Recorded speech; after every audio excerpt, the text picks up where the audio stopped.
stabilization and synchronization. These two aspects are very prominent, and we need to most of the times address the problem where stabilization is required or where some kind of cohesive uh, functionality is required, some kind of synchronism is required. Number of different ways are there for meeting out the goal of synchronization. I hope that the participants might be having fair amount of idea of control systems as well, because some of the things which we are going to use specifically, or which we are going to discuss specifically in this talk, are related to the control theory. For designing the schemes or methodologies for meeting out that goal of stabilization or synchronization, we are having number of different options. A number of tools are there through which we can do the analysis, and then we can take decision what to do next. So in this topic, actually, I'm going to mostly focus on one particular tool which is more prominently used in recent decade for meeting out the synchronization goal, and that tool is contraction theory and its extension to partial contraction theory. And we will see how this tool can be utilized to address synchronism problem for network systems, where large amount of systems are there which are connected to each other, or if some network is to be formulated, then how these interconnections are to be worked out. So how the coupling between the different systems may be similar, dissimilar, maybe linear, nonlinear. That coupling is going to lead to a massive structure also in many cases. There are many examples in real world where you find that the challenge of stability is not confined to single individual system, but to a collection of systems which are interacting in one way or the other. So as far as myself is concerned, I am associated with NIT Hamirpur since last 21 years as faculty member, and this institution is ranked as one of the most beautiful campuses in India. So these are some of the glimpses of the campus. Between the campus, at the center of the campus itself is electrical engineering department. So I'm working here as associate professor since last 8 years.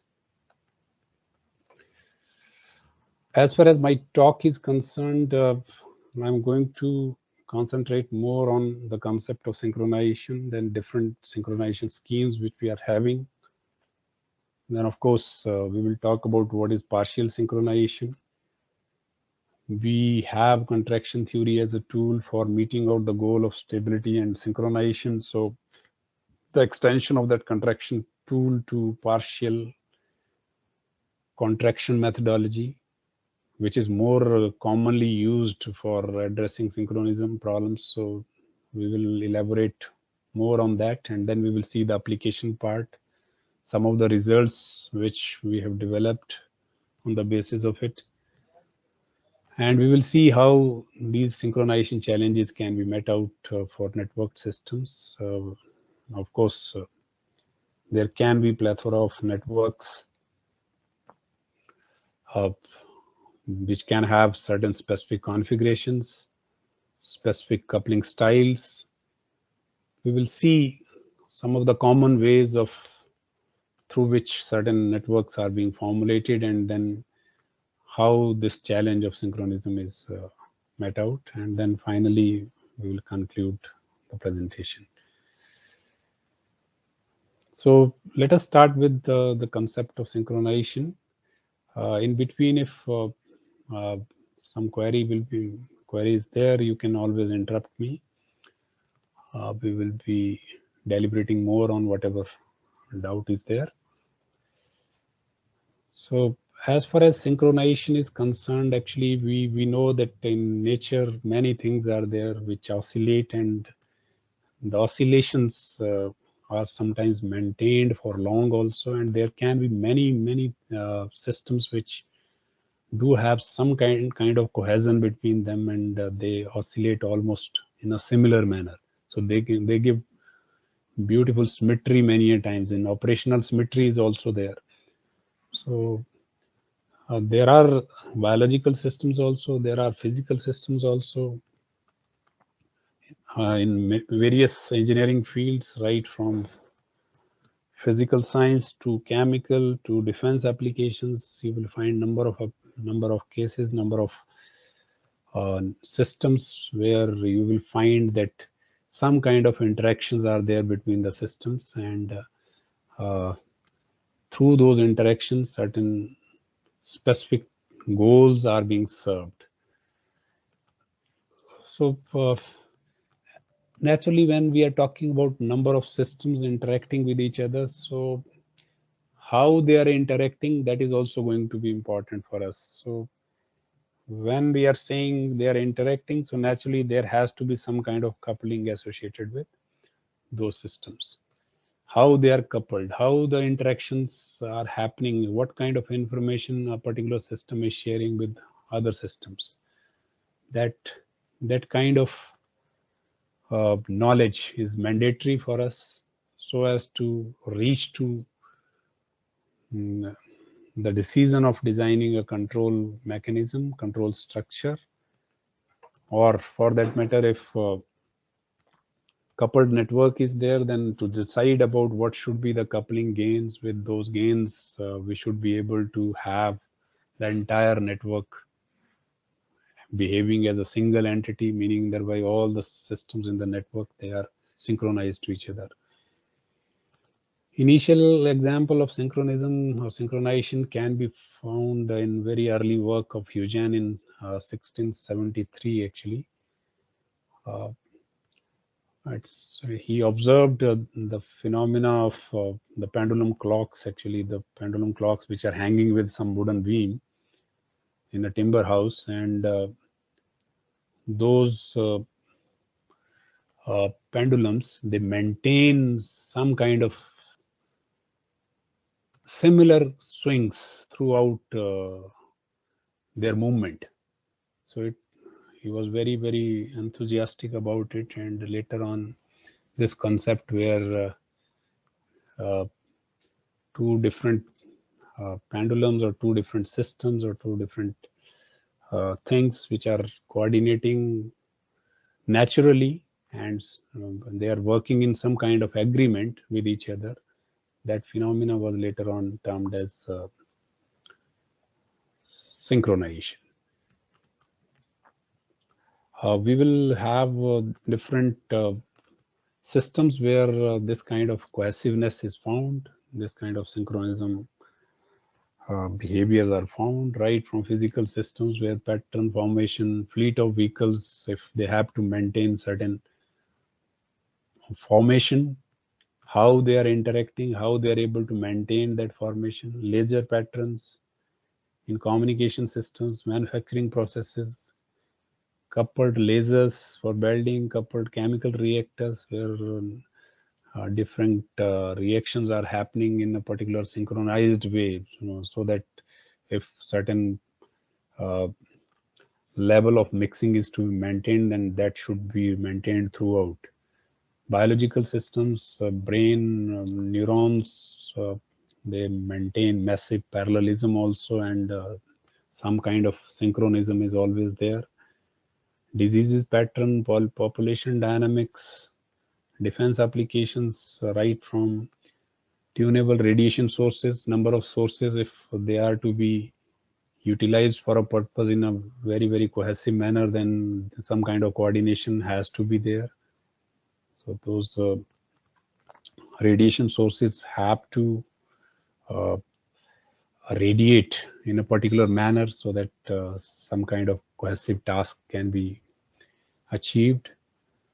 IED detections, improvised explosive detection, there also some kind of Scanning is required. So for that scanning also, some scanning devices are to be employed, but they should act in synchronism. They should scan the area in a judicious manner.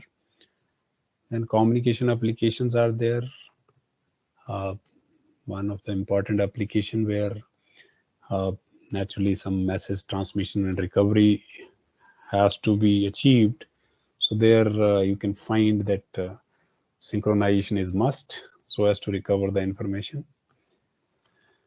Autonomous vehicles, you can see many tasks are there where we cannot put human beings at risk.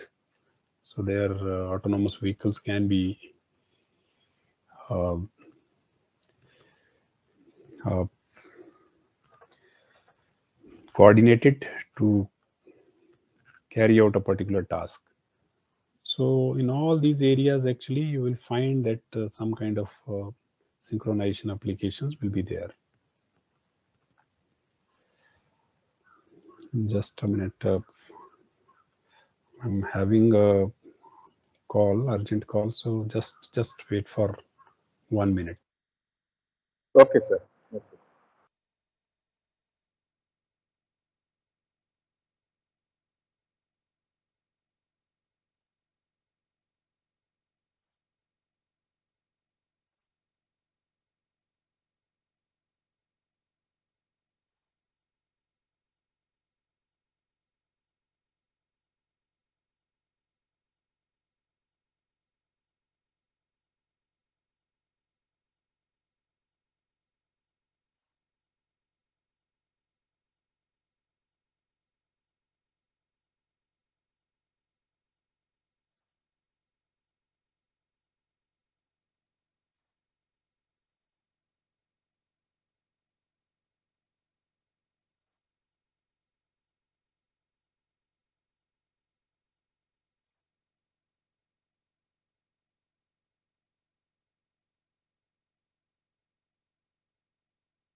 Okay, so uh, natural examples of synchronization can also be seen if you see hand clapping, and uh, you might have noted it down that automatically clapping pattern gets synchronized after certain time.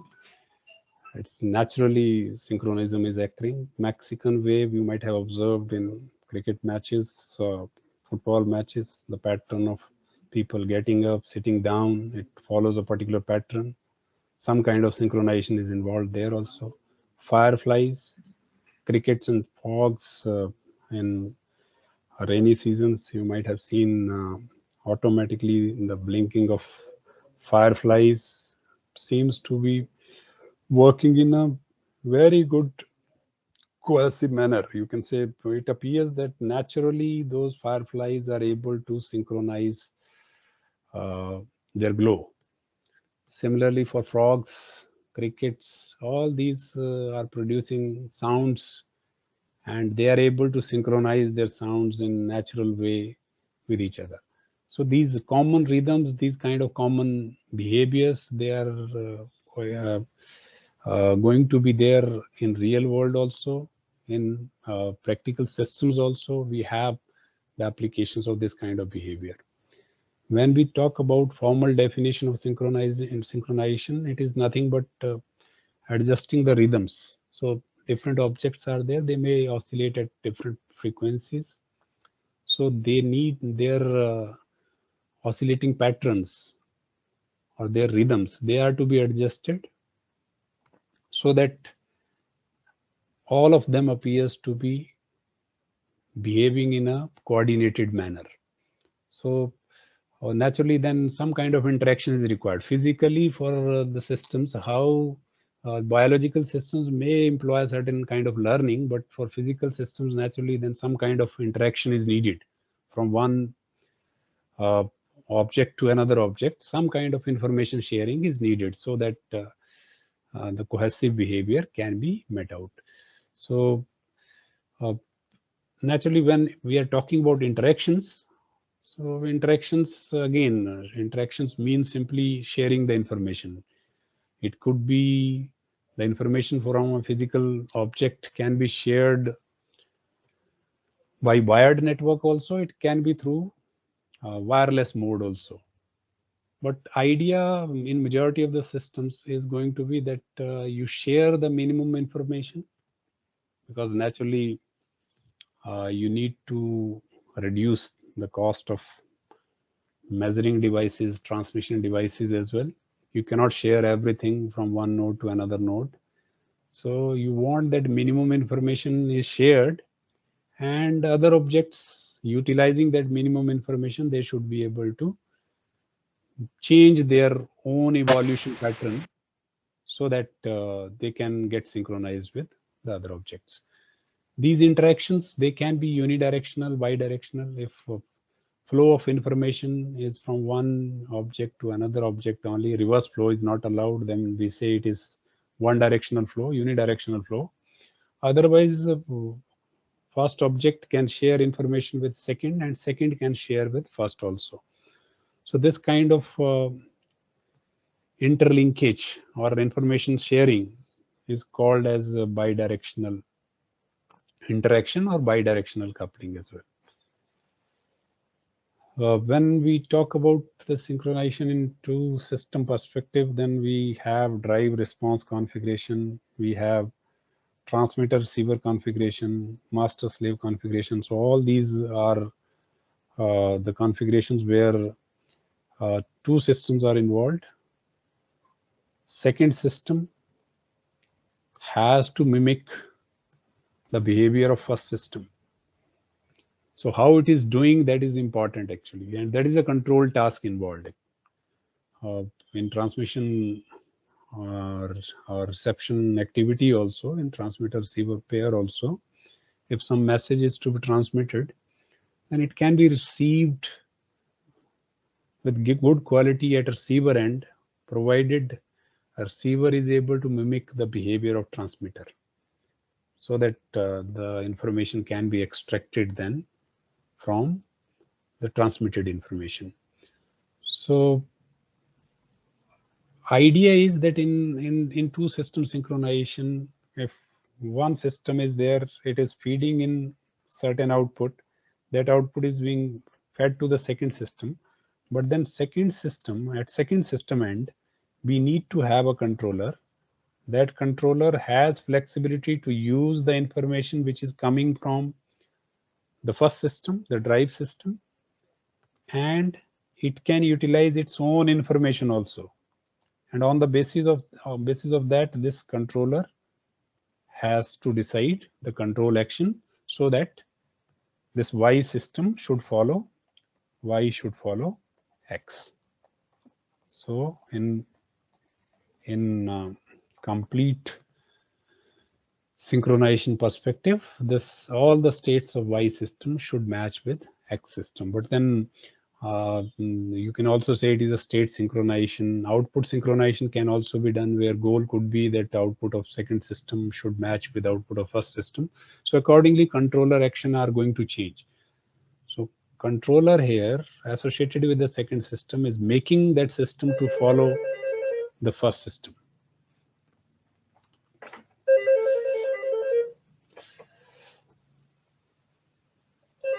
So when we talk about one most popular synchronization, that is called as complete or identical synchronization, then naturally goal has to be that the difference between the states of systems, that is the master system or slave system, drive system or response system, that difference should go or should converge towards zero as time approaches to infinity. So as t approaches towards infinity, y should approach towards x, and naturally it is doing that under the influence of controller. So this y is blended with controller also. So if this has been met out, then we can say that complete synchronization is achieved. Y system will match with X system. And naturally, when we are having similar systems also, even then this synchronization problem can be posed there as well. If two nonlinear systems are there and if their initial conditions are different, even if they are similar system, they will evolve differently.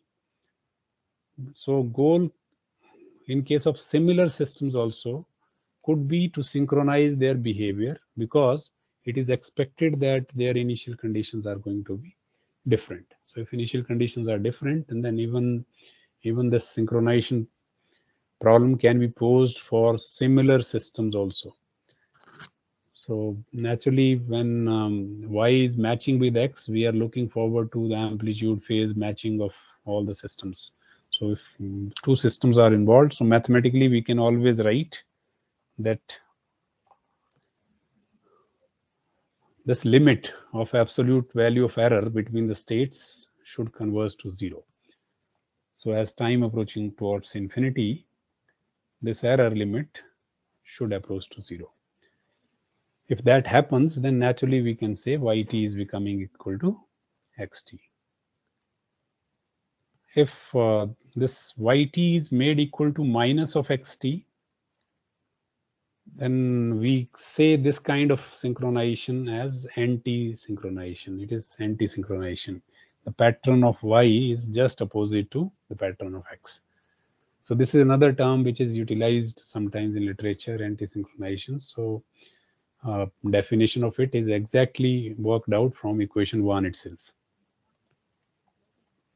So this is the meaning graphical interpretation or graphical depiction of two system synchronization. You are having first system evolving like this, second system is also evolving like this. So you can see if you compare these patterns, then they match exactly. So x minus y has to be 0. So this should be the goal ideally.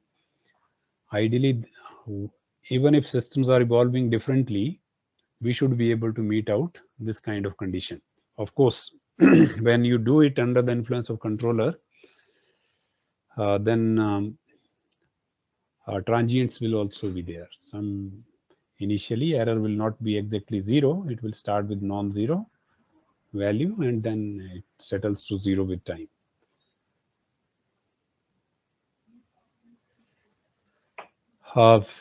Along with it, there could be phase synchronization also, where the phases of the systems are having certain functional relationship. So goal will be not to meet out the amplitude or to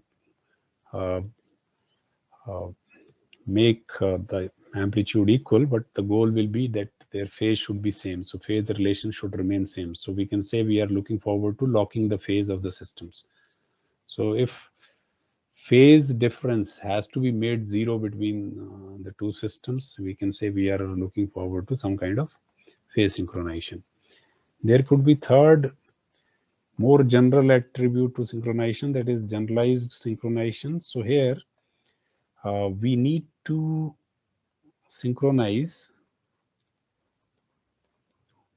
maybe YT system with XT system, not directly, but through certain functional relations. So this F is nothing but a functional relation. So you're not directly matching YT with XT, you are matching YT with some function of XT. So this kind of synchronization is, if this is the objective, then we term it as generalized synchronization. And obviously this F should be known. This F should be known, this function should be known. Once function is known, then again, goal could be to make yt minus f times xt, this should approach to 0 as time approaches to infinity. So this is what is to be achieved actually. And if we are able to do that under the influence of controller, we will say the goal of generalized synchronization is achieved. Then another aspect of synchronization could be partial synchronization. If we are having two non-identical systems, maybe one system is represented by X state vector, another is represented by Y state vector, and let us say dynamics of first system is given by F1 function, vector function, Y dot dynamics or dynamics of Y system is given by F2 vector function, dimension of X is say P cross 1, dimension of Y is say Q cross 1. So systems are different and their dimensions are also different. Systems are different and their dimensions are different. If we take a subset of this set, subset of this set and subset of this set, and we try to meet out the synchronism between those two subsets, then how the system is required to be coupled so that this new subset which we have defined out of this and this YST which we have defined out of this vector, if these two are to be matched, then what kind of coupling, what kind of control action we have to take, or what is going to be the underlying control action that has to be identified, and with that we should be in position to match XS with YS. So now you can see that we are not talking about matching X and Y, we are talking about matching some subset of X with some subset of Y. So this kind of problem, when it is posed in synchronization domain, then we call it partial synchronization. And how mathematically we can see it? So naturally we are breaking the dynamics of each system into two components. For X system and for Y system, we are having a subset XS. For that, dynamics is given by this F12. For Y system, subset is YS dot subset. So F21 gives the subset which is the target set of states. So these two sets, or the dynamics which is going to evolve from this XS dot and YS dot, this dynamics is to be matched. A remaining part of the dynamics is dumped into this function for X system and to this function for Y system. So goal of partial synchronization is that you need to meet, or you need to match XS with YS as time approaches to infinity. So you need to design a suitable controller. So you need to take action on Y system end. Here some control action is to be, controller is to be clubbed, so that this objective of meeting out these partial sets, matching the partial sets, is achieved. So if that goal is addressed, then we can say we have met out partial synchronization.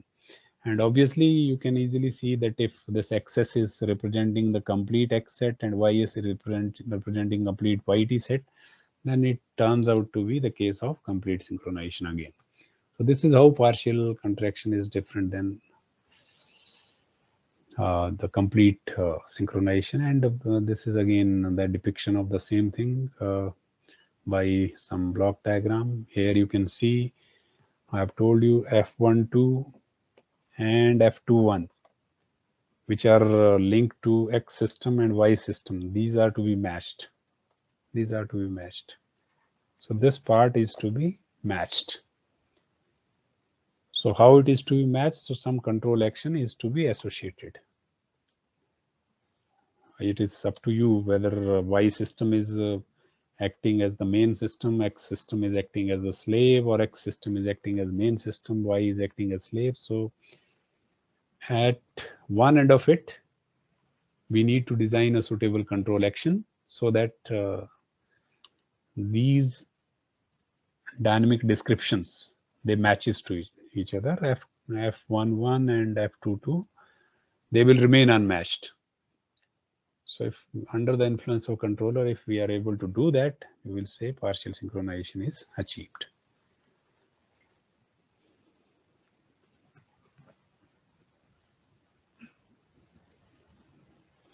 So different necessary requirements could be there in synchronization. We need at least two systems rather, at least two for addressing synchronization. Most of the times when we talk about the synchronization of oscillators which are maintaining some kind of sustained oscillations, you need to have maybe similar or dissimilar dynamics based oscillators. Then we need to have the knowledge of coupling. What kind of arrangement is it? Is it master-slave kind of arrangement? What kind of mutual coupling is there? Whether it is unidirectional, bidirectional, that is also going to be important. And from where the system is starting, what are the initial conditions of the system, initial frequencies of the system? They are also important. So knowledge of these initial conditions, knowledge of coupling pattern, and knowledge of the dynamics, that is necessary for us to address synchronization task.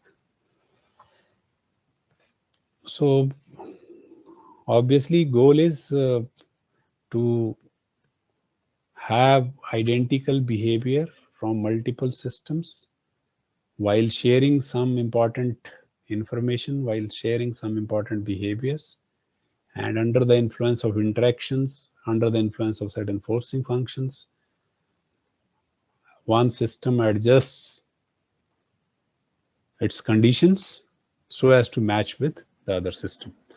So under the influence of forcing function or under the influence of interactions, behavior of both the systems should turn out to be same. So when we talk about methodology for this, in literature, you will find that most common approach is related to where we need the system structure and we design observer kind of structure on the slave side. So what we try to do, we want to mimic the original system structure. So original system model structure should be available, and on the basis of that, we can design a suitable observer and we can design observer gains so that this observer exactly replicate the behavior of the original system. Once that is there, then obviously the observed states and the original system states, they will match. So you can say you are able to have the second system mimicking the behavior of first system. Second approach is that you see the systems as individual identities.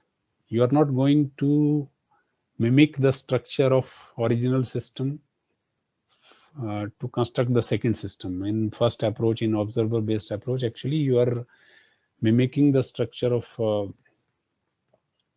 the original system, and then you are writing certain mathematical relation, mathematical dynamics with which you can match the observed states to the original system state. In the second approach, actually we are looking at these two systems as separate identities. System 1 is there and system 2 is there. So we are having one S1 and we are having, say, some S2. So this is independent dynamics. This is also independent dynamics. So you design some control action here, which is applied to the second system. It is using the information from second system as well as from first system.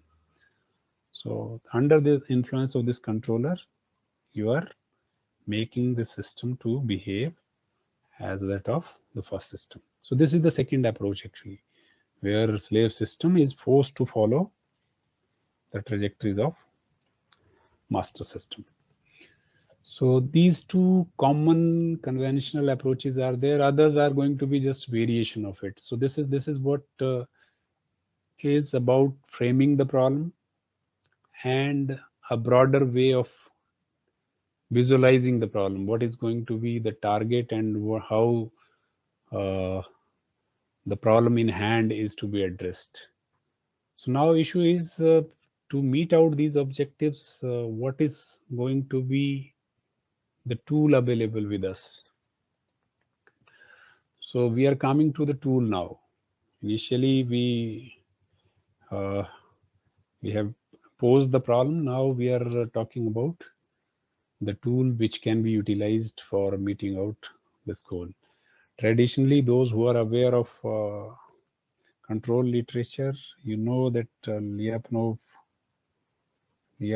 theory, Lyapunov stability theory is very vital for doing control design. One of the most prominent tool for doing stability analysis also, and for doing the design as well. Idea in Lyapunov stability theory is to select energy like function actually for every system for which you are looking forward to design the control scheme, control or synchronization scheme, and you show that with time that energy associated with the system, it dissipates, it dies out, because we know that system is going to be stable if it is having minimum energy associated with it. So this theory is indirectly helping us out in doing the stability analysis also, and looking forward to the control design also. When synchronization problem is to be seen in Lyapunov framework, you can always construct error dynamics between the system, and you can construct Lyapunov like function, energy like function for that error model, error description, and then you can show that energy associated with that error dynamics is going to damp out, is going to decrease with time. And if that is happening, then finally error will approach to zero with time. And if error is approaching to zero, that means second system states are reaching to the first system state. But here we are not going to talk about that in detail. Here we are looking forward to the alternative way, that is contraction theory. It is one of the important method, though very rigorous in comparison to the Lyapunov theory. It basically targets how the trajectories, different trajectories of the system behave with respect to each other. It's some kind of incremental stability based method, where we are looking forward to the incremental behavior of trajectories, how they are evolving with time, and what is the, if we note down the distance between the nearby trajectories, how that distance changes with time, whether that distance is going to die out with time, or whether the distance is going to build up with time. On the basis of that, we are making some kind of stability recommendation. Indirectly, you can say it is more like looking forward to the convergence of the trajectories. It is targeting the convergence of trajectories, how the trajectories are approaching towards each other with time. In fact, we will see in, later on that it works on differential framework, where we are writing some kind of virtual dynamics, and from that dynamics we are evolving certain conditions for meeting out the contracting behavior. If system is going to be contracting, then we can say that its states are going to settle, and we can make prediction about the stability also. I have told you that this method is going to be quite rigorous also in analysis, but because it targets exponential stability actually, rather than targeting asymptotic stability or simple stability, it targets exponential stabilities.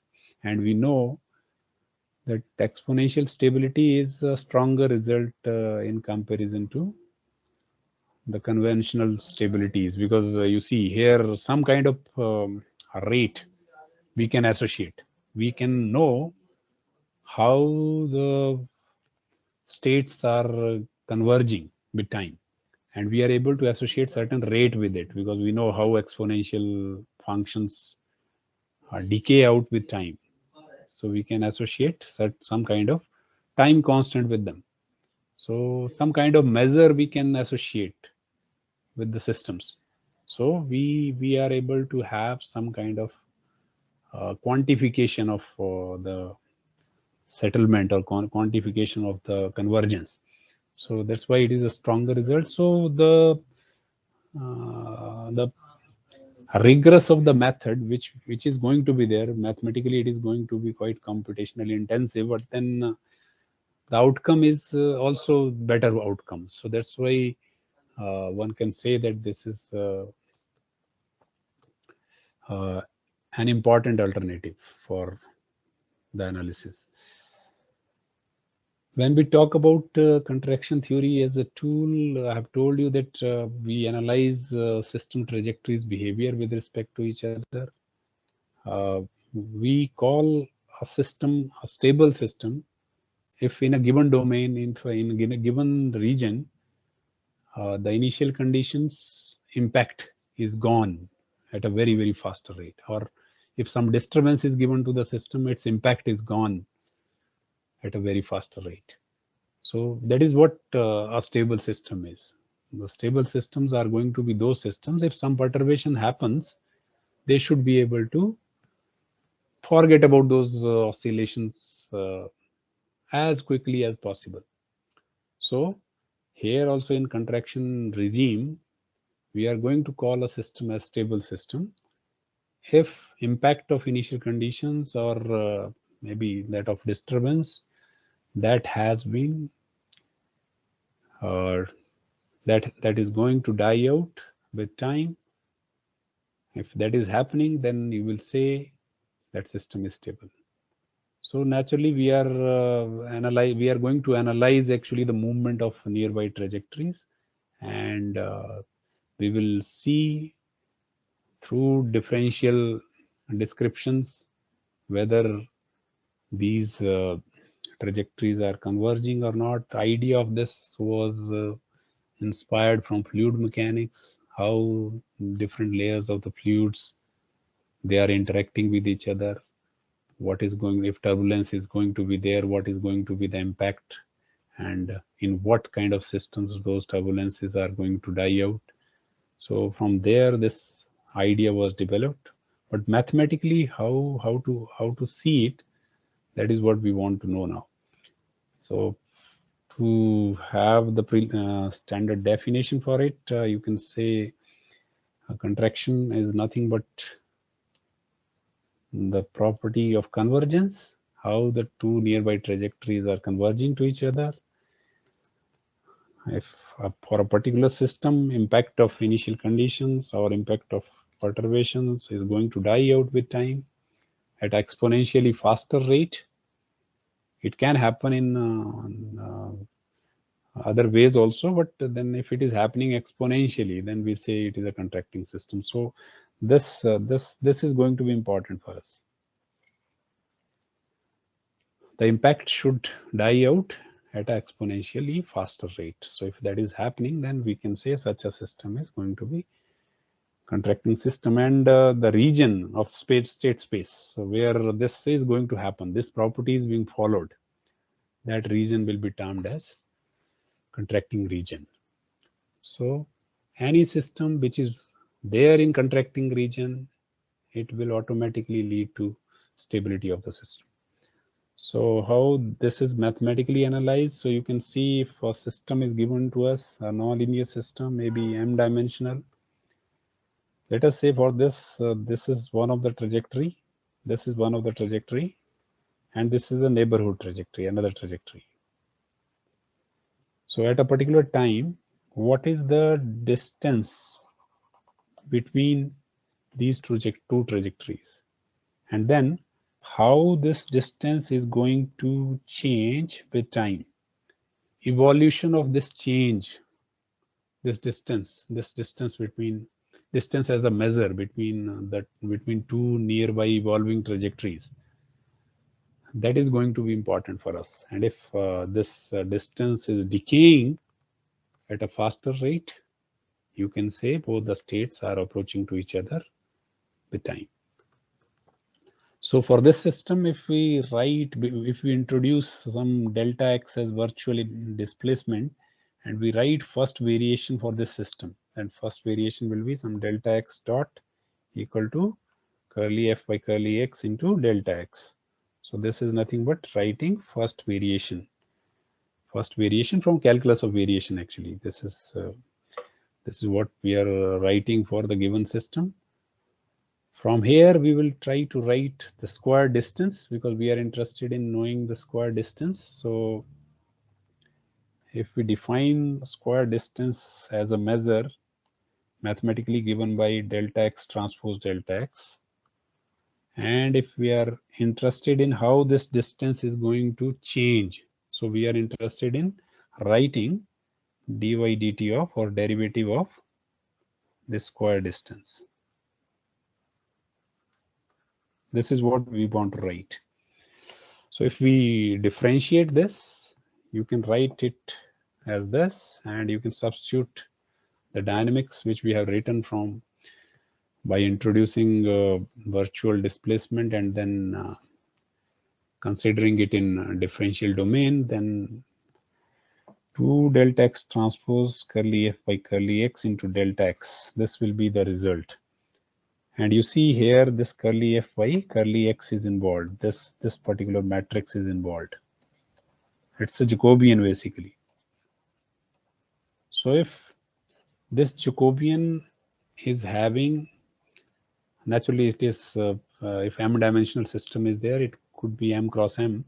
So it is going to have, say, different eigenvalues associated with it. Of course, they are going to be function of states also, because we expect that, because dynamics is nonlinear, so we expect that this Jacobian is going to, Jacobian matrix is not going to be a constant matrix, but it is going to be state dependent matrix. So if we are going to have, theoretically, if we are going to have lambda m as the largest eigenvalue of symmetric part of this Jacobian, then we can say that rate of change of this square distance is always going to be less than equal to this factor, where lambda m is nothing but the largest eigenvalue, because the rest of the eigenvalues are going to be smaller than this. So if this lambda m is strictly uniformly negative, if this lambda m is going to be strictly uniformly negative, because naturally it is function of x also.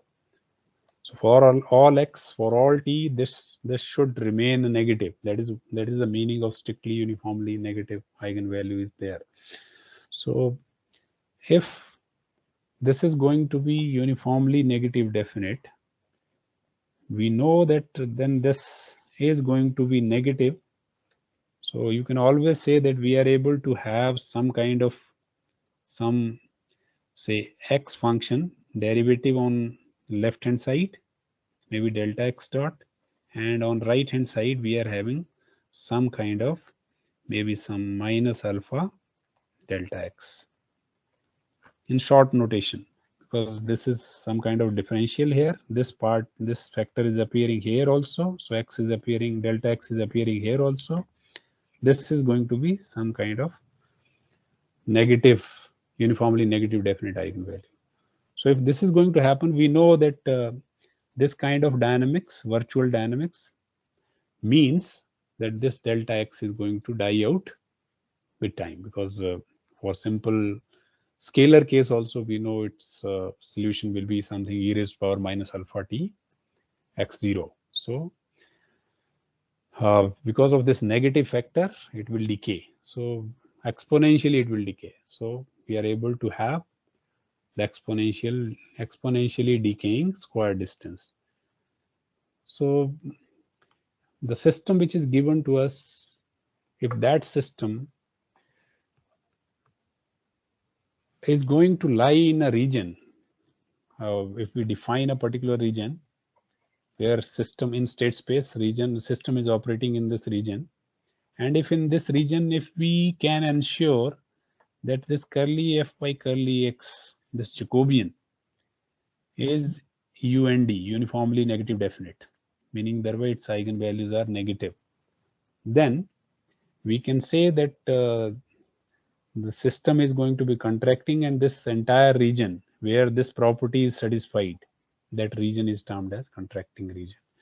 So you must know what is contracting region. It is the region of the state space where this property is satisfied, that this Jacobian, underlying Jacobian, is going to be uniformly negative definite. If that is there, then that entire segment of state space can be termed as contracting region.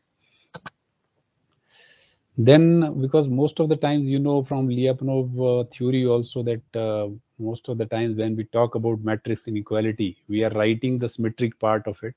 So if you write the symmetric part, then this condition which we are mentioning here boils down to this condition. So this is nothing but, this part is nothing but symmetric part of Jacobian. Symmetric part of Jacobian.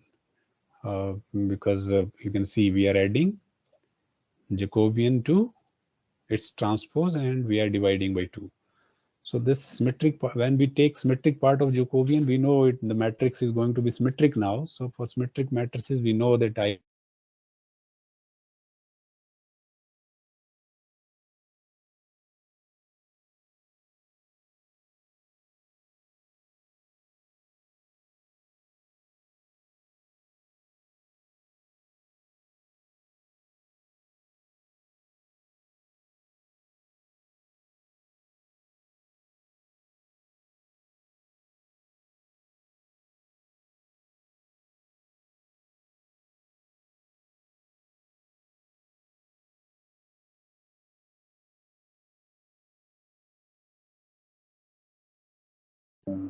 Living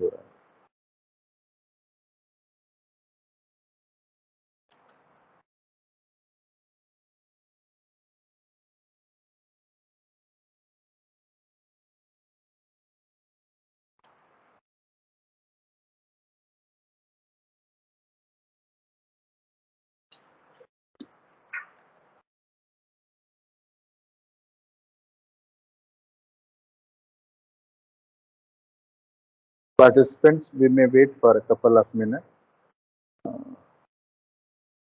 The speaker, maybe some. Yes, yes.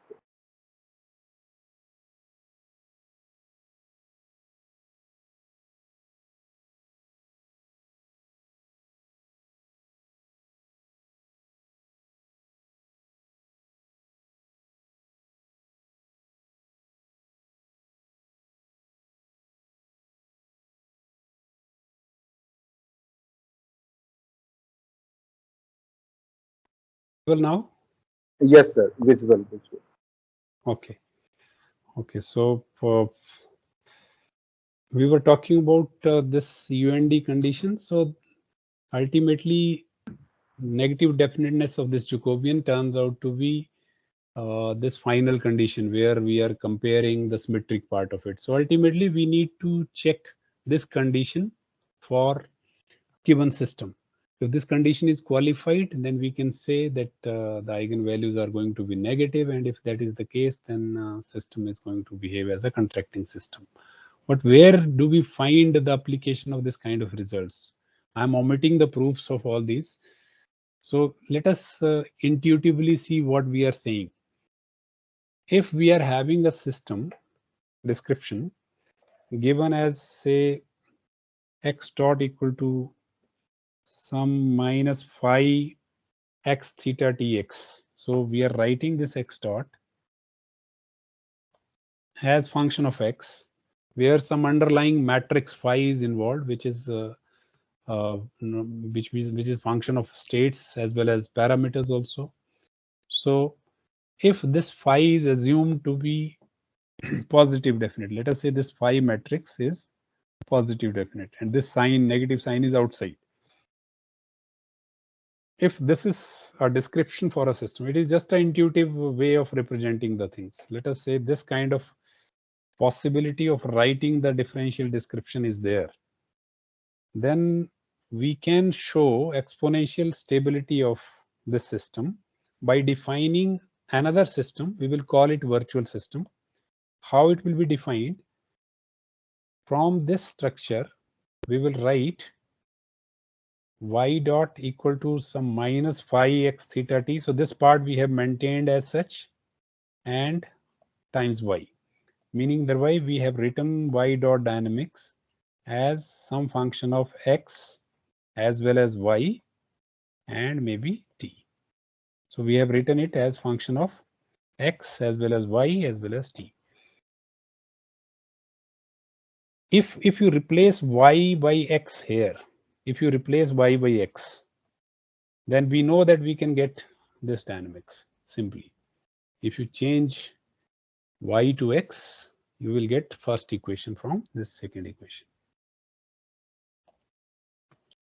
If we analyze this virtual system, this second system now in differential domain, then I can write delta y dot will be equal to, because this function, this phi matrix is independent of y, it is function of x only, so it is repeated as such into delta y. So because this phi we have assumed as positive definite, uniformly positive definite, then this delta y dot will be contracting dynamics because this entire thing is appearing with negative sign. So you can say that this y system is a contracting system because delta y dot or delta y is going to exponentially decrease with time. So it is contracting. Now, because x system is a special case of it, x is a solution of it, because if you replace y by x, you will get this. So x is a solution of it. So this x system will also follow this property exponentially, meaning that it converges to this the states of this system converges to each other exponentially. So what we are doing indirectly, we are writing a virtual system. We are showing this virtual system as contracting. Once it is shown as contracting, because x system is a special solution of it, so all the trajectories of x system will converge to each other exponentially. So what are the steps involved? You need to define a virtual system appropriately, which is not going to be so easy many a times. But if you are able to write an appropriate virtual system, establish the contracting nature of that virtual system like this, maybe through controller, because that's why I'm saying that y is function of x, y, and t. So you can also write y system is going to be function of y and u and t, because u is to be associated with it. But then u can be function of x and y both. So you can say indirectly this y dynamics will be function of x, y, and t. So establish the contracting nature of virtual system. If you are able to establish that, then exponential convergence of states of actual system is going to be there on the basis of this theory. And this is what is to be achieved. And we see this is a very simple result. Let us say we are having a Lorentz system dynamics. It is a nonlinear system, product of states is involved. If we, for this system, if we do slight change of variables, xs and ys we keep as such, zs we replace by zs bar. We take zs bar as zs minus p. If we do this coordinate transformation, so from 0, 0, 0, we are shifting the origin to some 0, 0 p, say. So if we do that, And if we write the dynamics again, then xs dot ys dot zs bar dot dynamics comes out to be this, along with this function. So you can see u is a controller associated with the system. I can choose this controller as simply a constant value, minus p plus r naught. These are the constants actually. So this part will be gone. So I am left with this part only. And you can see that this matrix which is involved here is function of xs also. But the dynamics arrangement says that if you write the symmetric part of it, symmetric part of this matrix, you can easily see this is p and minus p, this is x and xs and minus xs. So when you write the symmetric part, you are left with this diagonal only. So for this system, if I write a virtual system, let us write the virtual system for it. So for this system, this is the system left out now. For this system, I write this as virtual system. What I have done, I have replaced x, s, y, s, z, s bar by x, y, and z. So I have made it as some y system equal to some phi of x t into y, where y is nothing but x, y, z. This capital Y is nothing but x, y, z. So you can see this is function of x. So this I have retained as such here, and rest xs, ys, zs bar I have replaced by x, y, z. So this is a virtual system. This 2 is virtual system for this actual system, because if you replace x, y, xs, y, ys, and z, y, zs bar, you will get this. So you can say this one system is solution of this 2 system. So if I can show that this virtual system is going to be contracting, then being a solution of this virtual system, automatically the states of it will be exponentially contracting. So task now is to show that this system is contracting. So write the virtual dynamics. This remains unaffected because it is not function of x, y, z, it is function of xs. So this is the underlying Jacobian. If you write symmetric part of it, it turns out to be this diagonal matrix. So it is a uniformly negative definite matrix. So you are able to establish the contracting nature of original system from here, because we have taken a transformation. So we will be able to exponentially stabilize the system to 0, p point. So you can see that by doing this, if you simulate it also, you will find that the system is finally going to settle to 0, p point. And nowhere we have constructed any kind of energy function, or that dilemma of selecting energy function is avoided here. We can use this theory to, because observer based methodology is also there for synchronization. So we can design observers also using the similar methodology. What we will do, if we take a very simple case, scalar case, let us say system is linear one, and this is the description. Xs dot equal to xs plus u. Leuenberger observer kind of structure we can write directly by mimicking the structure of it. So x hat dot equal to x hat plus u plus L times xs minus x hat. This is how we write Leuenberger observer also. Now this is actual system, this is observer.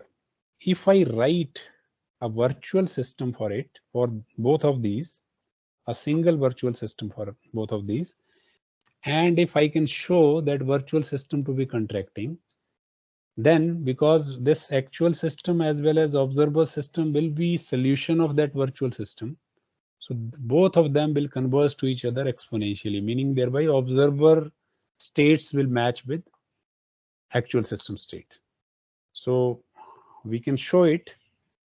Let us say we define a virtual system like this: x dot equal to x plus u plus L times xs minus x. So this x system we have written like this. Why it is virtual system? So if you make substitution, replace x by xs. If you do that, this will become xs dot, this will be xs plus u, L xs minus xs, so 0. So this will imply equation number 1. If I replace x by x hat,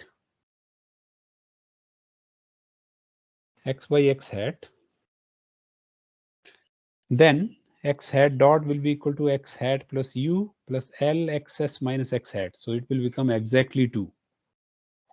Exactly 2.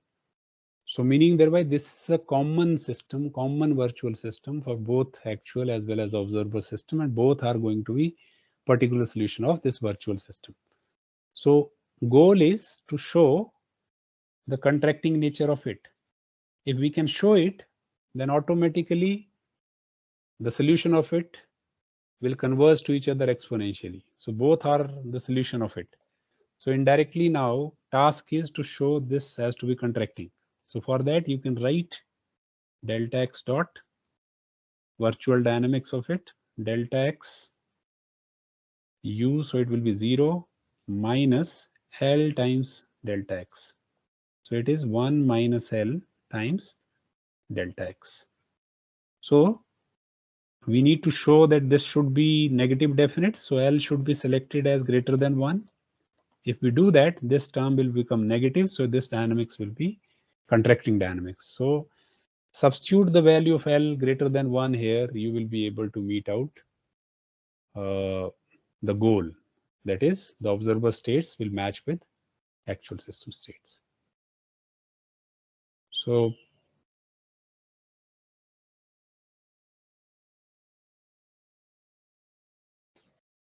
this is what we can do with contraction theory if observers are to be designed, of course. So this can be extended parallelly to nonlinear systems as well.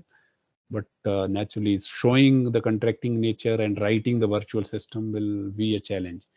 And this is a small example where we can see what is happening. This is a LTI system, first or second order system. We have written an observer like this. Let us say we are using observer structure like this, where we have introduced L as observer gain here. If we define a virtual system for it like this, this is 1, this is 2. You can see that if you replace Z1, Z2 by X1, X2, you will get this. If you replace Z1, Z2 by Y1, Y2, you will get this. So both are solutions of this virtual system. So goal is to establish contracting nature of it. So write for delta Z dot.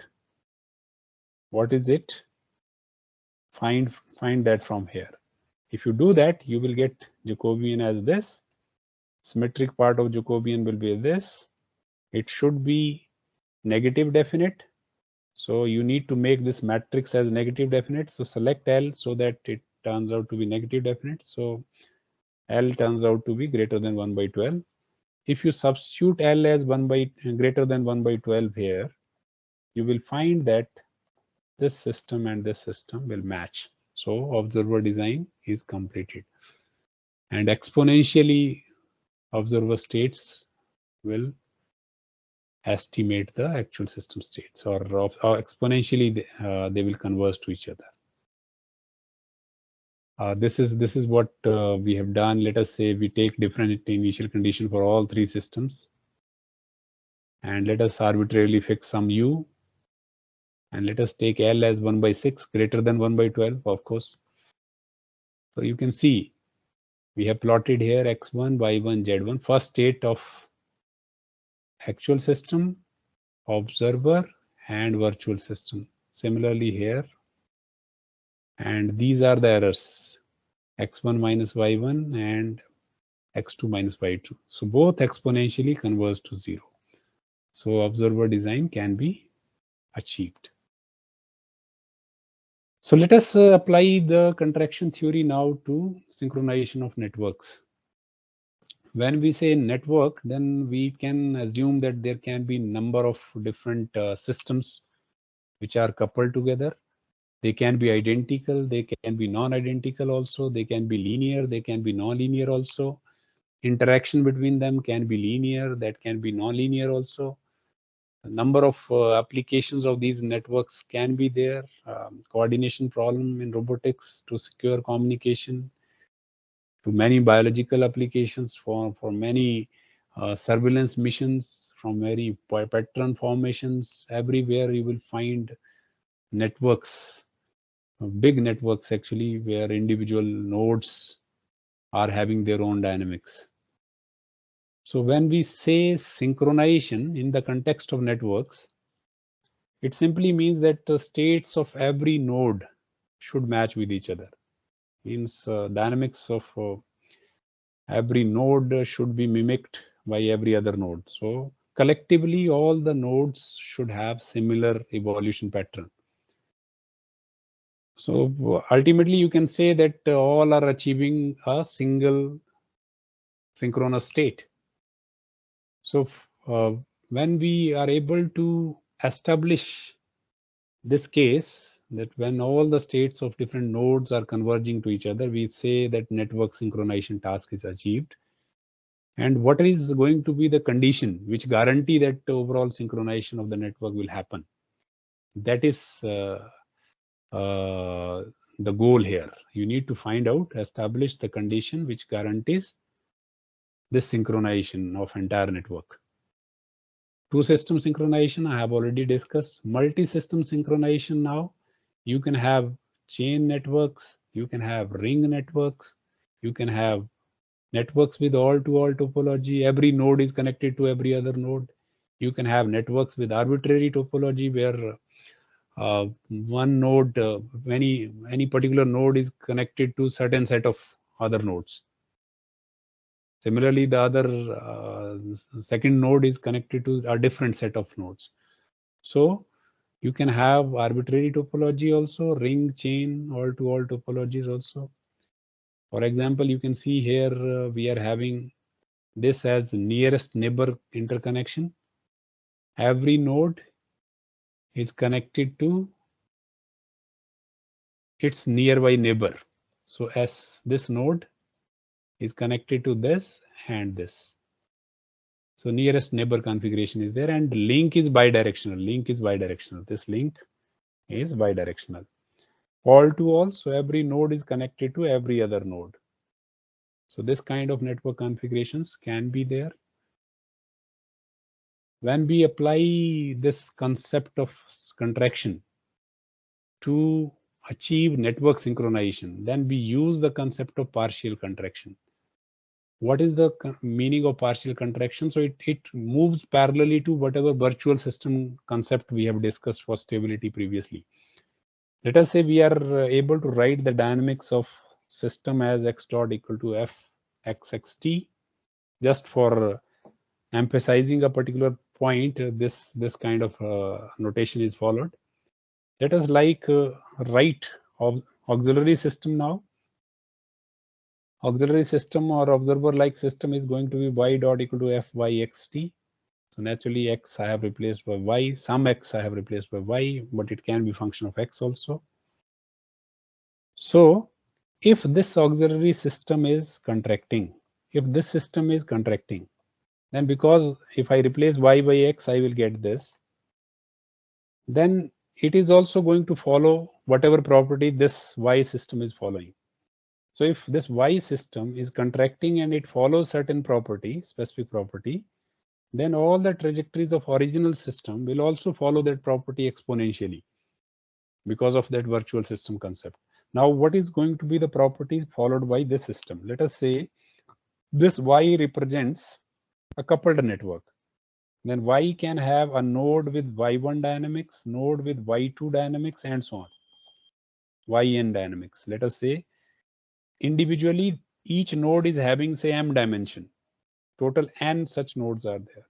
So if this network follows y1 equal to y2 equal to, say, y of n, then we will say that this y system is contracting as well as it is following this property. So then x system being a solution will follow the property exponentially, because it is going to be a particular solution of this original system. So this specific property which we are saying can be matching of state, which I have written here. It can be convergence to equilibrium point. It can be convergence to manifolds also. So different kind of goals can be assigned to a network. So now do not see this X and Y as a single system. This Y are nothing but Y is nothing but representing a network. Number of systems are involved in it. And for entire system, we are able to show that this entire set Y is contracting. And on the basis of that, we will be able to show the convergence to maybe specific properties for original system as well. So procedure for this will remain similar to what we have discussed earlier.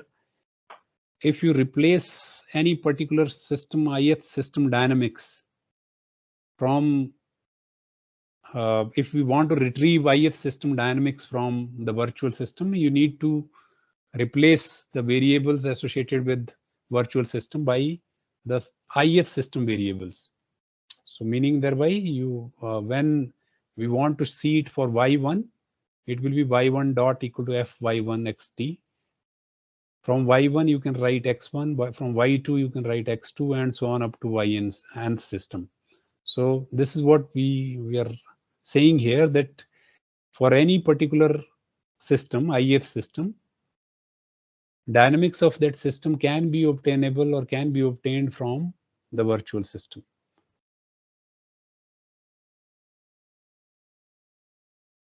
So if we see coupled system now from this virtual system concept, let us say we are having a master system like this in two system theory. Slave system is utilizing some kind of coupling. So now you can see here x minus y is saying that some kind of linear coupling is there. Now, if you replace, if you write auxiliary system or virtual system for it, z dot as f z t plus kc x minus z, you can see if I replace z by y, I can get this. If I replace z by x, I can simply get this, because then when z is x, then this part will be 0. This part will be 0. So I can show the contracting nature of it, and I can find out what is going to be the coupling gain k. C here is showing the variables involved. Variables involved, because in a node there can be n variables. So which variables are coupled? If only first variable is coupled, or if all variables are coupled, from where we will get that information? That information is lying in the C matrix. So C is a known matrix. It is just showing what kind of coupling is there. But then what is going to be the coupling strength K, which makes the slave system to follow master system?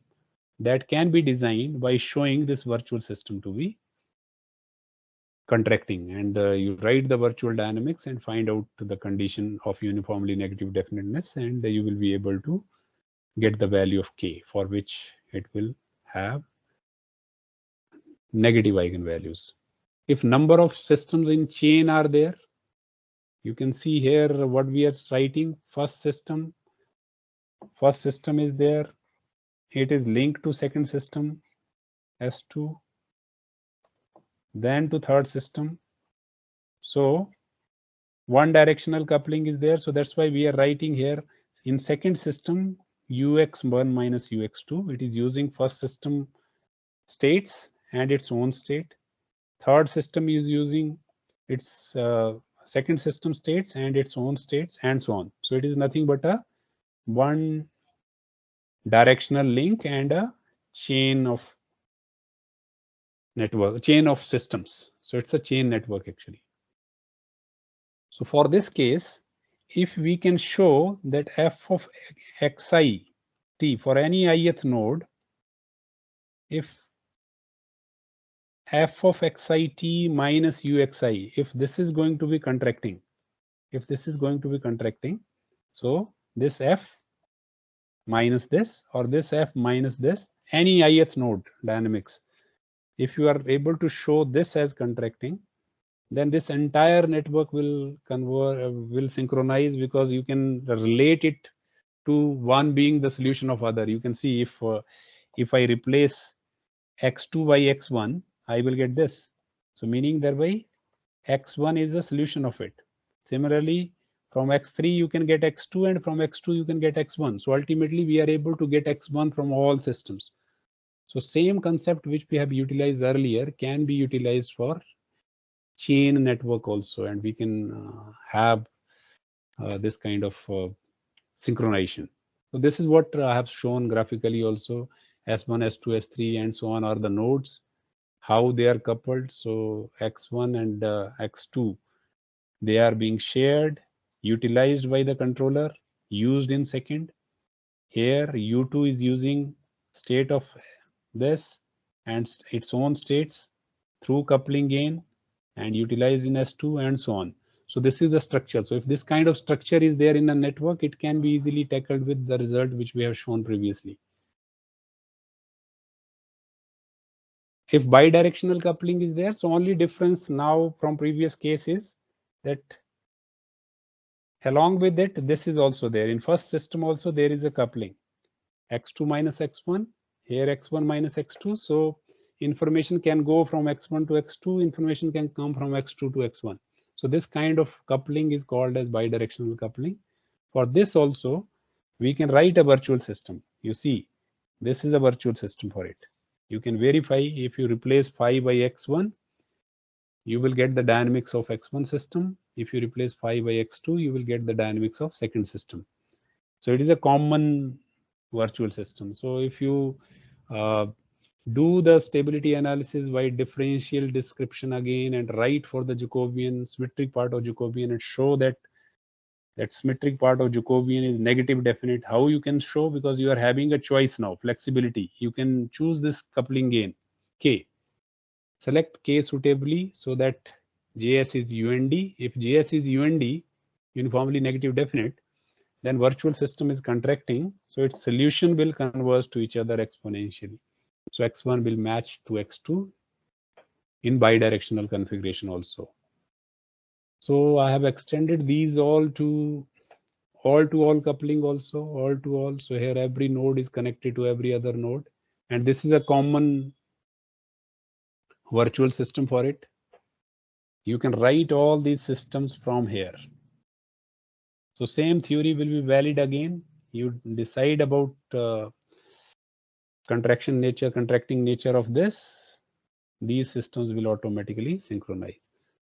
So the same analogy can be adopted for arbitrary connections also, and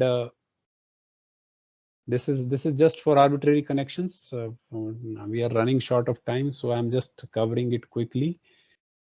So applications, we have seen applications of it in chaotic systems, very important category of nonlinear systems.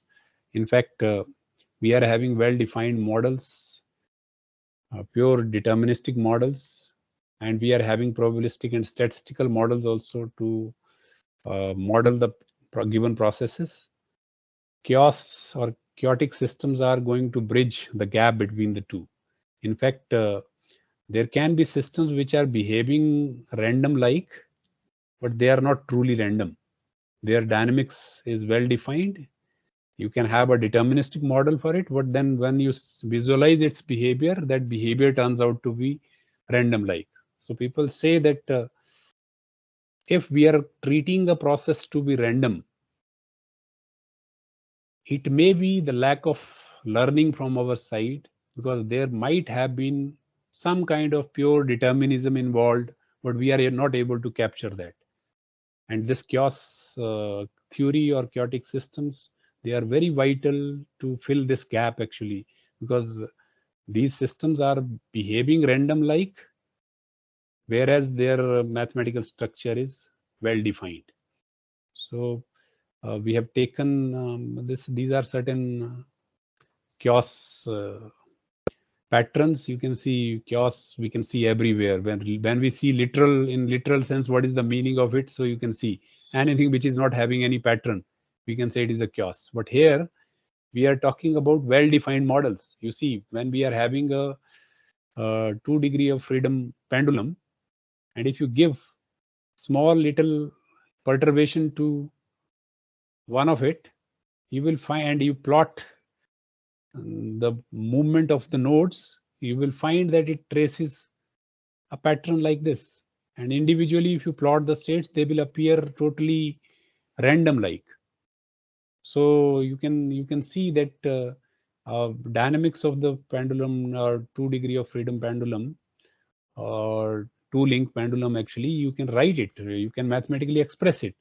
But then when we see the behavior, it turns out to be random like. So this is what is going to happen in chaotic systems, and this is an important class of systems, and many oscillators are there which depict this kind of behavior. So we have taken example of Lorentz chaotic system, which is having dynamics like this. Why we say it is chaotic? Because if you plot its phase portrait, its states, you can see how the states are varying. X1 versus time, X2 versus time, X3 versus time. All these states appears to be random like. Whereas if you see the dynamics, it is well-defined dynamics. You can realize it. You can realize it. So when we saw master-slave synchronization, when we switched on the gains at time equal to 2 seconds, we are able to obtain the synchronization. You can see E1, E2, E3, they are converging to 0 almost after 2 seconds. So we have initiated or activated the gains at 2 seconds, and the design of the gains is done by contraction theory. When we are talking about networks, let us say 5 different Lorentz systems are there in a particular interconnection, and if we switch on the gains, when we have assumed bidirectional coupling, design is done again through partial contraction. You can see that when we switched on the gains at 2 seconds, almost immediately after that, all 5 states, first states of 5 systems, second states of five systems, third states are getting synchronized.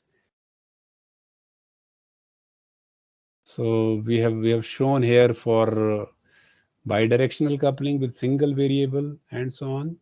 So idea is that you can utilize this approach also alternatively if you want to do stability or synchronization analysis for different networked systems. Overall, what is the learning from all of this is that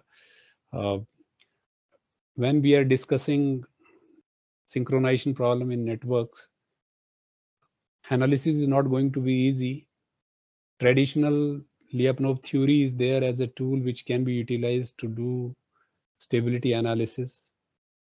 But then this theory, contraction theory, gives us another alternative where indirect ways are there to do the analysis. There is no need to select some energy-like function, which is a challenge in Lyapunov theory. Here you can do the analysis in differential domain, and you can get the exponential results, exponential stability results or exponential synchronization results, which is a stronger result in comparison to what we do in asymptotic stability. Different configurations can be handled, right from simple ones, chain ring, to arbitrary with unidirectional and bidirectional aspects.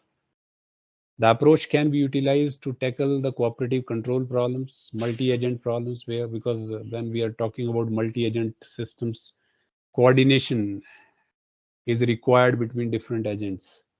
So minimum information is to be shared and some task is to be accomplished. So there also interactions will happen. So you can see that multi-agent system as a coupled network, and you can utilize this theory for that.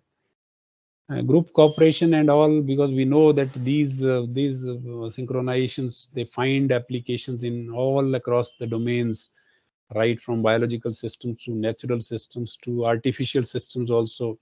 uh, Synchronism in brain, neural network in brain, synchronization in communication, pacemaker cells in heart. So all these applications are there where synchronization study is important, and you can see this contraction as a tool for doing analysis. So I have listed out some of the important references here. Some of the work I have picked up from the literature, few uh, contributions are our own contributions also, so we have summed them up here.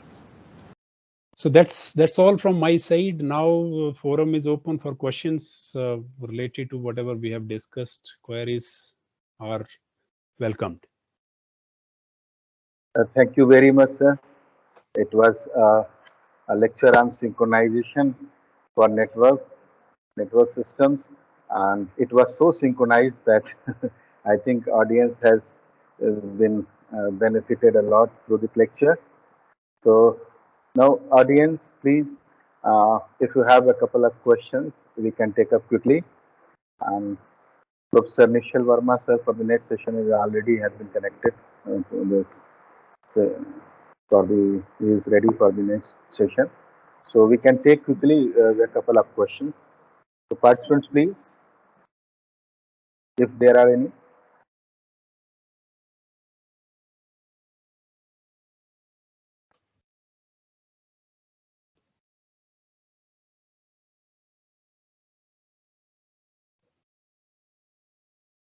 You can just unmute yourself. Now you've been enabled.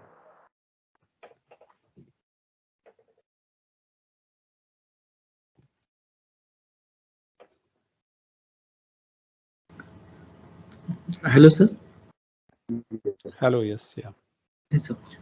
Is there Yes, any please. specific selection criteria to switch from asymptotic stability to exponential or classical stability? Specific criteria, because Yes. all these are different notions of stability. So Yes. if we naturally, if you want to go for exponential stability analysis, some kind of quantified rate has to be associated. So naturally, then the configuration mathematical manipulation should be such that you should be able to have some kind of negative definite nature of underlying matrix if you are talking about contraction theory.